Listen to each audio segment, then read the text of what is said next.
I'm Matt. Hey, I'm Steve. Hey, I'm John. This is the Sober Friends Podcast. We're here for the sober curious, the new guy, and the old timer. We're here to talk about the stuff anyone looking to live alcohol-free has to face day to day, and how we overcame those struggles. We speak for no 12-step group, but we do try to remain anonymous. You're not alone. This is the Sober Friends Podcast. Steve, you ever feel like me where you can get demotivated or get in a rut if you're just dealing with the meetings that you're always dealing with, the same alcoholics that you see in year in and year out at some point, and I can feel that way. One of our listeners, Rebecca, invited me. She was listening well. She said, "Hey, Matt, you mentioned on the show you haven't been the speaker in a long time." Well, I'm a speaker seeker. I do a virtual meeting. Would you like to come speak? So I did that yesterday. For what I didn't realize at the time was a newcomer meeting, a new person's meeting. And I have to tell you, even though it was Zoom and having ADHD, I was dialed in the whole time. It was so motivating. And I think it was motivating because, one, there were a lot of newcomers. There were a lot of people 1 day of sobriety, 20 days of sobriety, less than a year. A lot of those people. But there also was just a format different, a virtual meeting that was highly engaged. And just hearing new voices, some people from outside of the U.S. And I kind of just realized maybe I need to add in some virtual meetings. Maybe I need to go to some beginners meetings and just change it up. Kind of curious your thoughts there. Yeah, good morning, Matt. Good to be here this morning with you. I've been thinking a little bit about virtual meetings myself and how I've just ditched them since I got back to in-person meetings. And I was never one that totally disliked virtual meetings. Part of that is because, I've always had them from work and stuff like that. Yep. So I was always comfortable with those type of meetings, whether, way back when they were just phone call meetings and then they turned into virtual video meetings and things like that. So I was always somewhat comfortable with them, although I do prefer my sobriety meetings in person. And I've been thinking that myself, is that maybe I should, think about going back and finding some virtual meetings, right? Which you do. You get some of these meetings, and a lot of them, if they're that big, it's hard to be part of, right? You're just sort of sitting there, and I don't particularly care for meetings all that much. I like to participate. But as a speaker, it's interesting that you said that. Somebody told me just in my Friday night meeting, and they said, I'm going to do a speaking engagement online, right? And I thought, would I want to do that? I don't mind. I got one coming up. Matter of fact, a week from today, I have one in West Hartford, a town not far from here. And I don't mind doing them, but I'm like, would I want to do that? And, the fact that you did that is interesting and makes me think that maybe I should give it a try. But the other thing I want to say here is that Friday night at my men's meeting, we talked about, the topic was being disconnected, feeling disconnected from your program, right? Which is a little bit what you're talking about, seeing the same people over and over and over again. So you're speaking to me because I was thinking Friday night, if I had the time, there was stuff going on with the family. I'm like, I wish I could just have gotten out tonight and gone to that Friday meeting. Yeah. And that's what we talked about. Like, what do you do when you feel disconnected? And one of the things we talked about, right, the big thing that always comes up in those type of things is service work, which is speaking is service work for those out there. And there's lots of other suggestions and stuff like that. So it's a great topic because I think we all go through with it, all go through that phase where we feel that. I think I mentioned it here on this podcast a couple of weeks ago, that Friday night meeting, which I say saved my life twice, I had gotten to a point, and I think you laughed at it, where I didn't even think I liked those guys anymore. Like, I had this point in my head where, like, do I really like these guys? Do I really like this meeting? So my point, like, we go through that kind of stuff, and it's like, I love these guys. These guys are the most important guys in my sobriety, probably.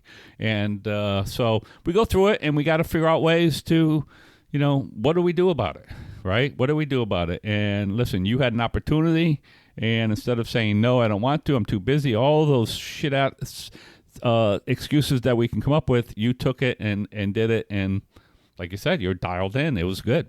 I had to leave early from a soccer game. Both of my daughters have soccer. My oldest is on travel now, so there's 2 soccer games a week. They're all over the place. We had to go to the West Hartford line, and I had to leave about a half hour early because I knew I had this going, had to drive back. It's fine, but I had to readjust my schedule to do this. But it was important to me. I wanted to keep my commitment. I will tell you that the way they handled the Zoom meeting was incredible. There is like fellowship. You'd log in 15 minutes early. People are chit-chatting, and they make an announcement that if you need to talk to somebody, stay after the meeting. We will move men with men, women with women into breakout rooms. No kidding. So it's been a while since I've been in a Zoom meeting, but you got to imagine people kind of do some root cause analysis and figure out what works, what doesn't, what do you need to do to recreate the in-person experience.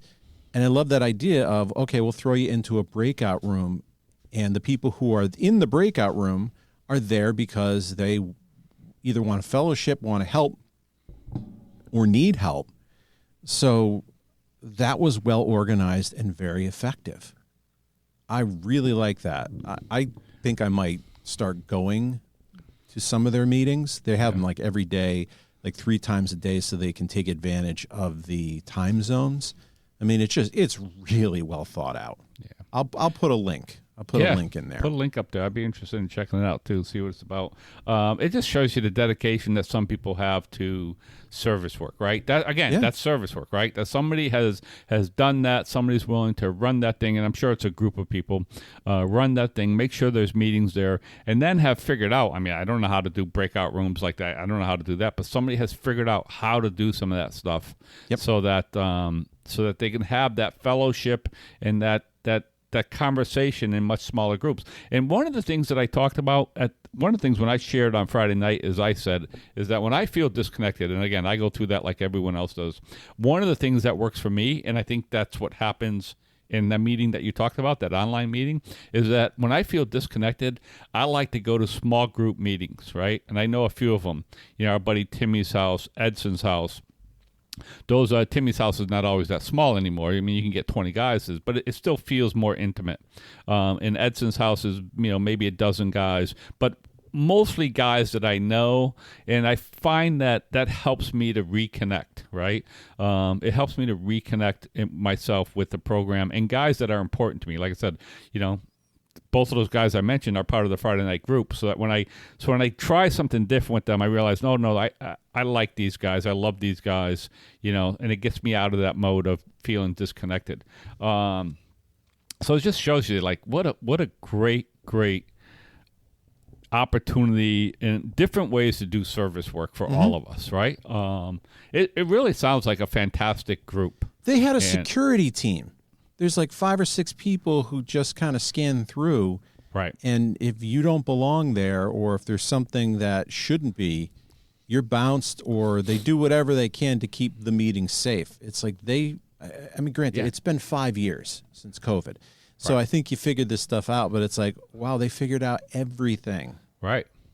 And I'm sure it's a team, like, again, you could ask, like, my question is like, I wonder where that meeting is based out of. But the truth is, it's not based out of anywhere, right? I mean, you got people probably all over the place doing that type of work. Somebody could be, in it, like I said, in a different country all over the world, part of the security team. And that's the difference. Our big book talks about it in old language, modem to modem. Regardless of where you are, modem to modem, you can have a meeting, right? Think about that, written way back in whatever it was. That we're able to have that type of meeting today it's fantastic. It really is.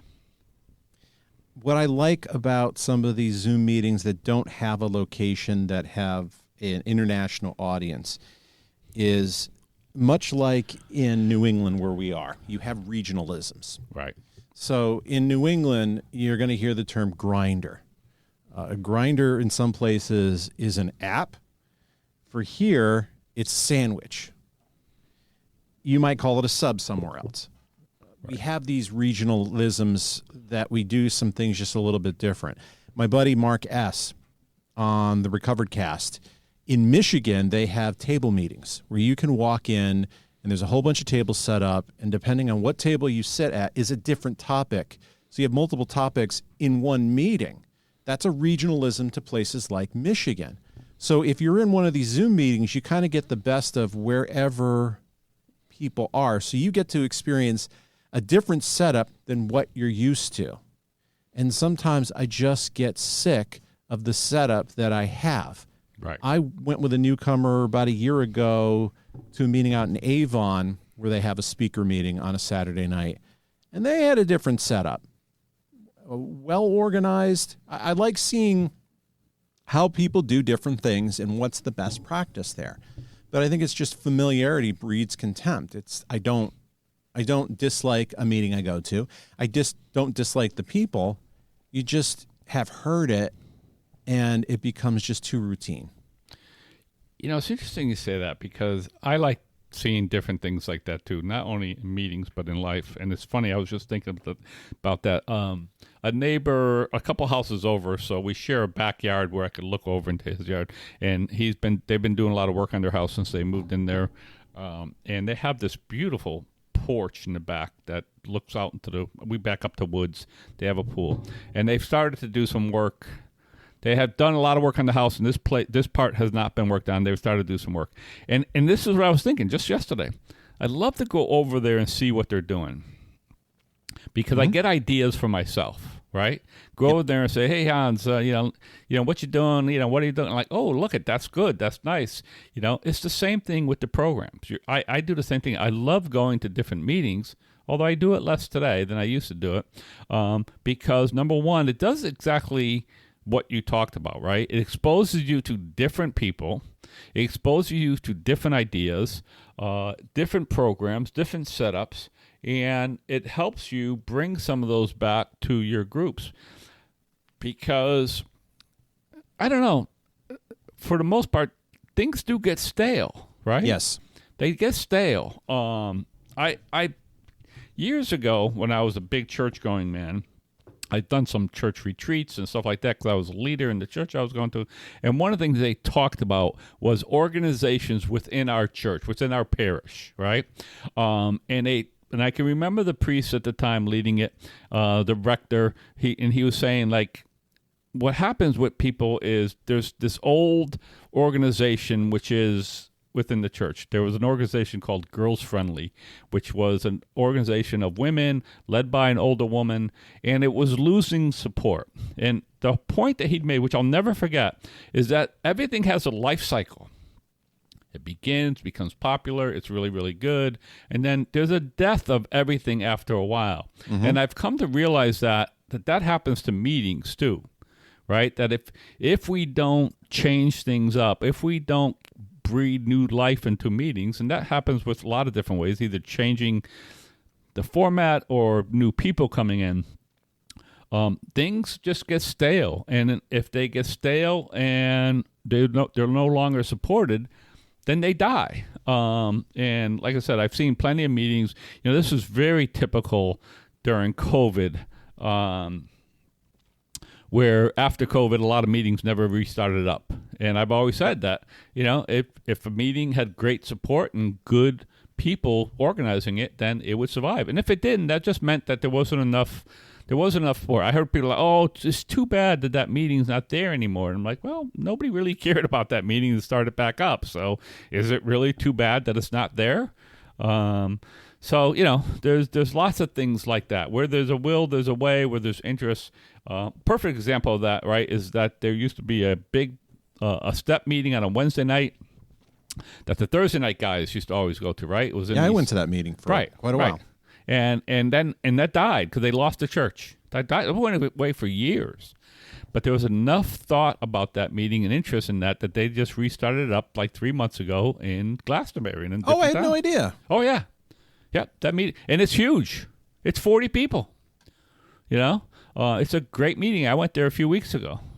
And, so they started it back up on Wednesday nights again. And because there's enough interest in doing it, like I said, it's a big meeting. There was lots of interest for that one. So anyway, there's a life cycle stuff. I think we need to keep doing that. I had a friend was talking to the other day, and he asked me, what are you doing today? And I'm like, Mikey, I'm part shark. I need to keep moving, right? Like, I don't sit well. I don't do that. I think meetings are the same thing. They got to move. They got to move. You got to constantly. They got to be moving, or they become old and they become stale. You know who I used to sit next to when I went to that Wednesday night step meeting was our favorite old timer. I'm telling you, get away from me. That's what it sounds like when I try and give him a hug. Yeah, he's there. Of course he's there. He used to be. I miss him so much. He went to the Friday night meeting for years, for a couple of years, 2 or 3 years. He was going to the Friday night meeting, and I think our Monday night meeting, some of the guys that we were seeing for a while, and we lost them. We lost them because of that Wednesday night step meeting, right? No kidding. Yeah, like Gordon, right? Like he goes there.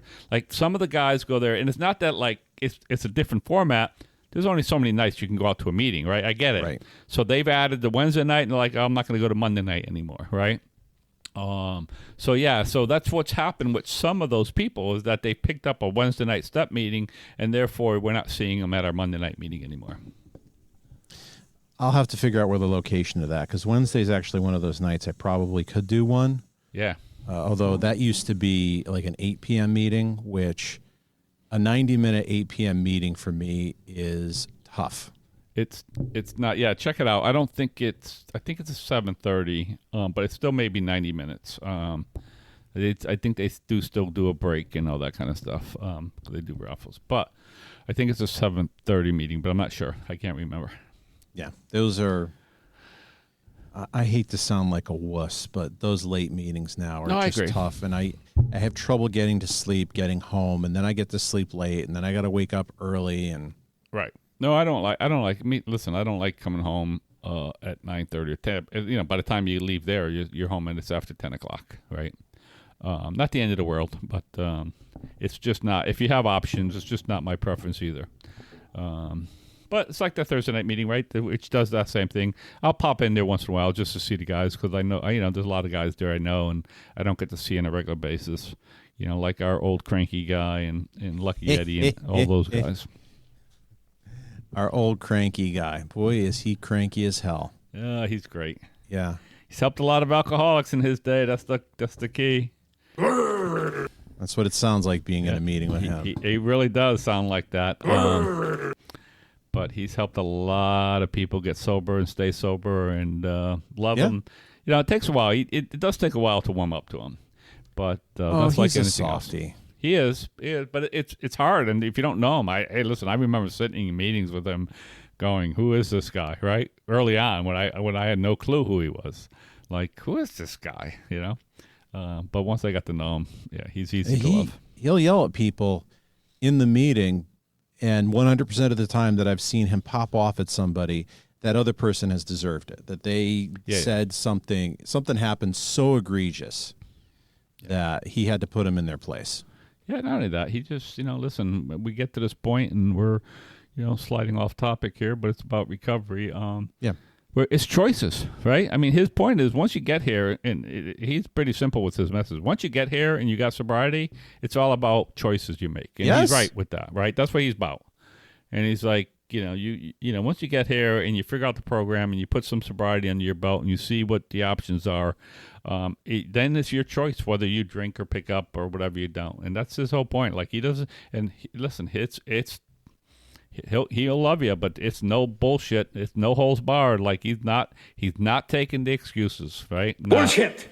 That's right. Like right. He's not buying into your bullshit at all. And that could really rub people the wrong way. But all in all, hey, listen, like I said, he's been really, really good. Absolutely. And this, I'll segue it back in. One of his probably his first sponsee, Frank C., who has since passed away, has talked about how Chip gave him, our Mr. Oldtimer gave him a hard time. And I had some challenges with Frank C.'s message because he would talk about, I go to the same meetings. You should go to the same meetings over and over again. Like this guy went to the same meetings by the same day in the same town for 20, 30 years. Yeah. And this This is the balance you have to do of finding something new. Is you have to have the intent. What is your intentions in doing this?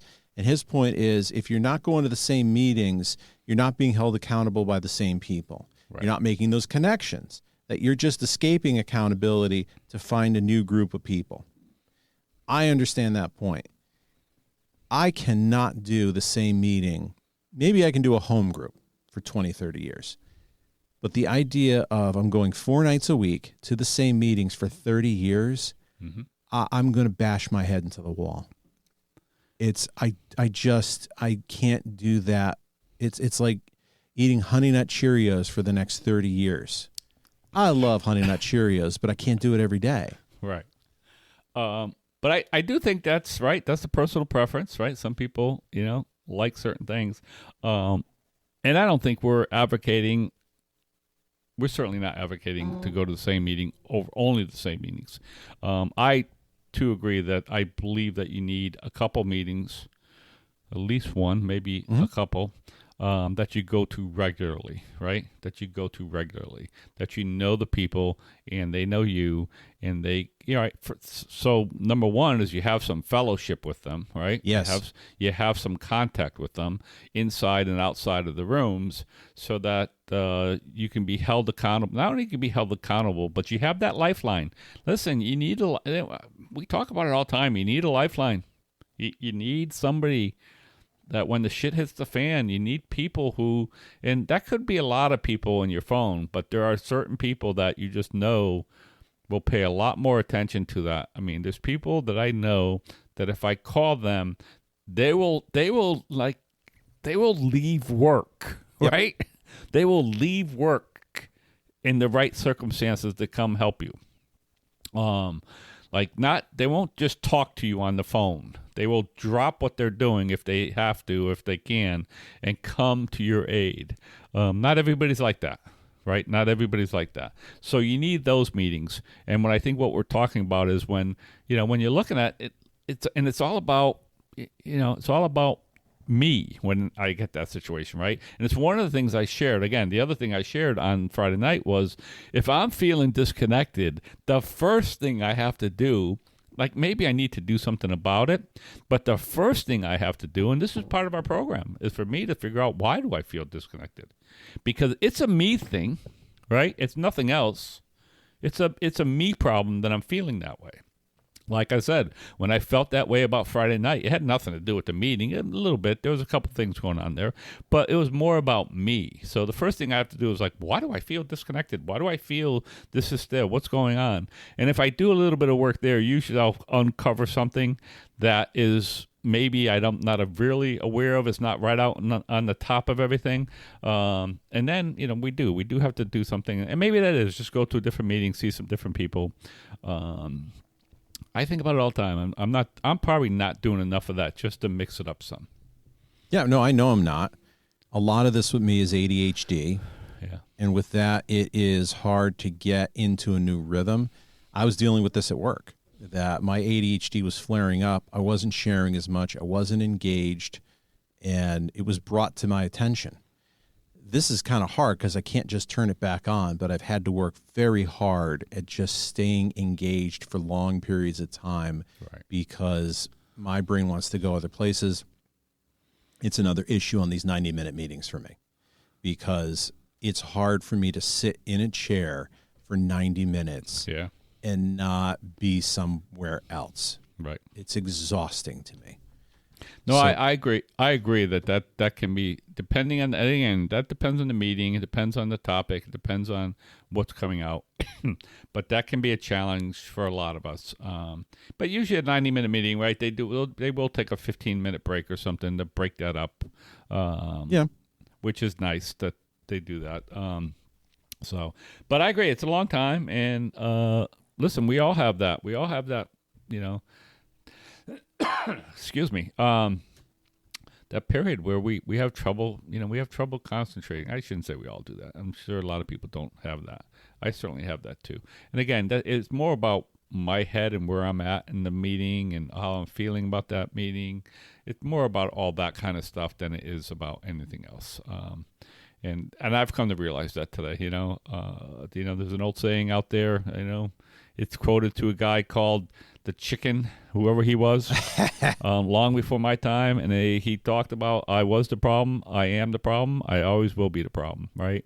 And I buy into that statement. Like, the first thing I have to look at when anything's going wrong in my life is I have to look at me and figure out what's going on with me and why this is bothering me, So when I feel disconnected, it's like that. Our buddy Mike from Monday night reached out to me. He was going to a picnic from one of the recovery clubs. They had a big picnic this past Saturday, and he texted me. He's like,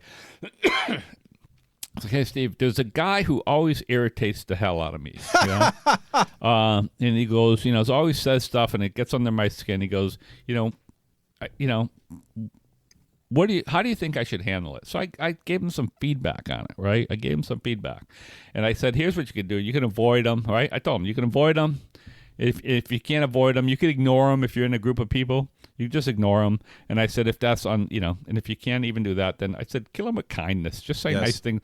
Just say nice things about them, right? That's all. Hey, that's a nice shirt. Whatever it is, just kill them with kindness.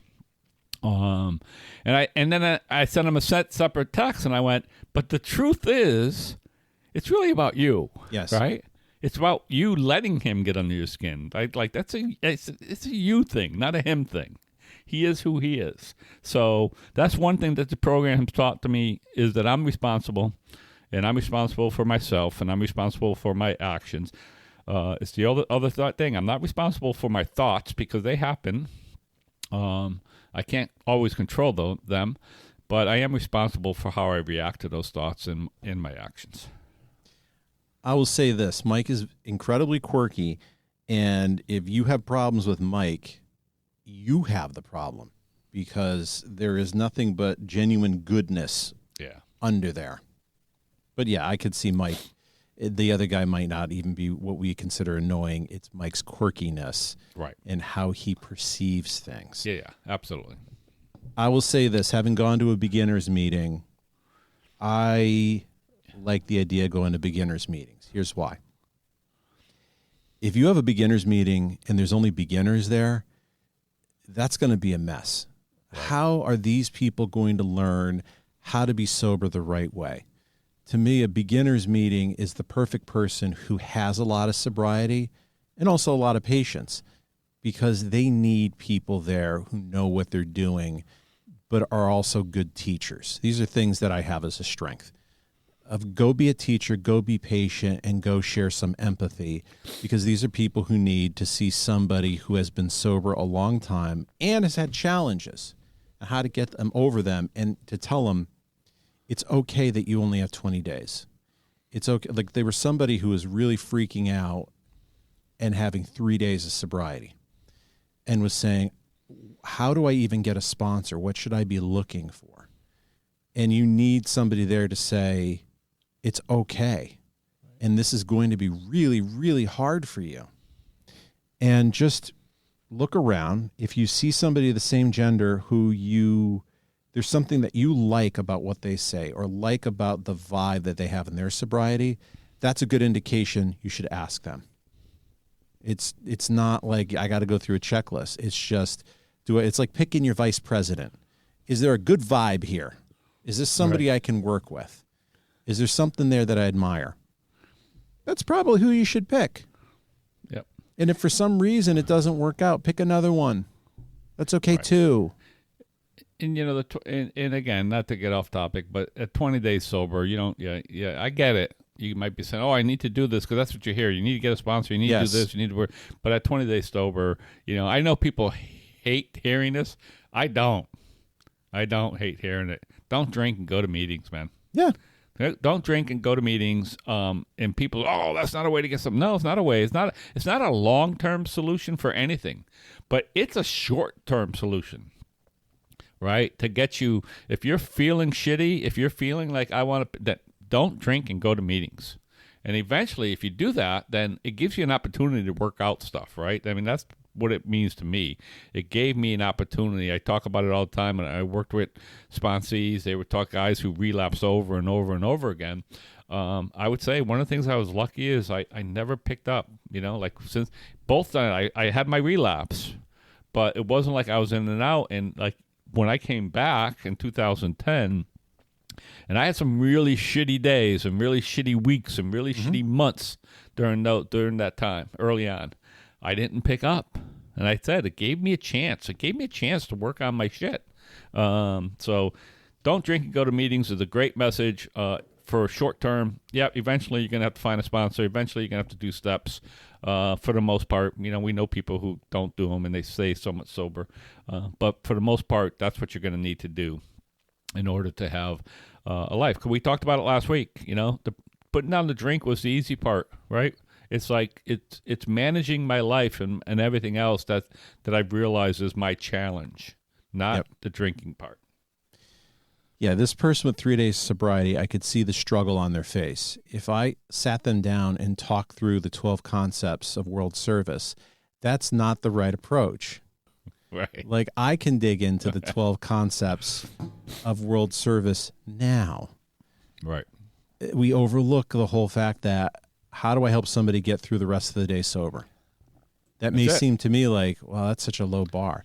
For 3 days, for 20 days, for 100 days, that's not a low bar. No, not at all. If I, in a phone call, have said it's 4 p.m., are you going to drink tonight? Are you thinking about drinking? Right. What can I do to help you get from 4 p.m. to bedtime without picking up a drink? That is the heavy lift. That is the heavy lift. I agree 100%. I agree 100% that that's the heavy down in the trenches working, work being done of trying to get somebody through those periods, because we've all had them. We've all been there in early sobriety. Like you're like, oh no, what I should be doing right now in order to ease my pain and my uncomfortableness is I should pick up a drink. And it is moving from 1 hour to the next, or 1 minute or 15, whatever you got to break it down to. Again, we talked about it here. We're blessed because in our situation, and one of my go-tos in that situation was there was always a meeting. There was always a meeting within a 2 or 3 hour period if I was feeling that way. Yep. So I could look at an app and I could go, okay, if I could just make it to that meeting, right?